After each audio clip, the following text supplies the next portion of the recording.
Ils viennent avec le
Notre visite s'inscrit dans le cadre des échanges entre l'exécutif provincial qui est piloté par le gouverneur et nous, ces administrés qui sommes de surcroît députés nationaux élus de Kinshasa. Il nous a reçus, nous avons passé en revue toutes les questions de l'heure qui sévissent ici dans la ville de Kinshasa, notamment la question des décès enregistrés lors des pluies diluviennes qui se sont abattues sur la ville.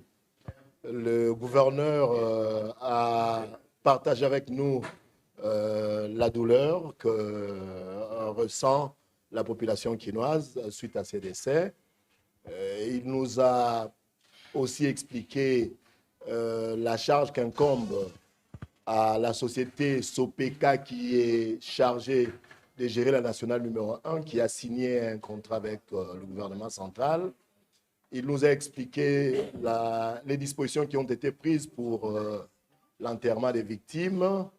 Il a aussi évoqué certaines questions liées, n'est-ce pas, aux conséquences que nous vivons ici suite au surpeuplement de la ville de Kinshasa.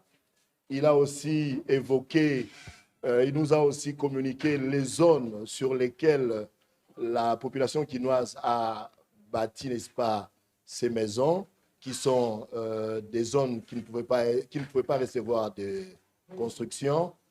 Il a insisté sur le fait que nous puissions garder ces cadres de concertation de temps en temps pour échanger en vue de pouvoir apporter des solutions aux problèmes des Quinois. Il nous a expliqué la situation que connaît la ville de Kinshasa dans l'ensemble.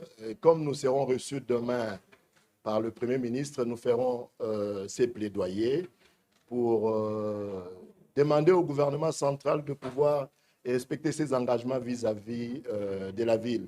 L'on nous apprend que la ville de Kinshasa ne reçoit pas depuis 6 mois l'enveloppe qui lui est due pour l'assainissement. Alors que le commun des mortels sait que les éboueurs travaillent chaque nuit, mais curieusement, nous apprenons qu'ils ne sont pas payés parce que le gouvernement central n'arrive pas à honorer ses engagements. Nous allons aussi faire le plaidoyer pour toutes les questions que connaît plutôt la ville, de manière à ce que la ville qui nous héberge, qui est le siège des institutions, puisse refléter l'image d'une capitale digne.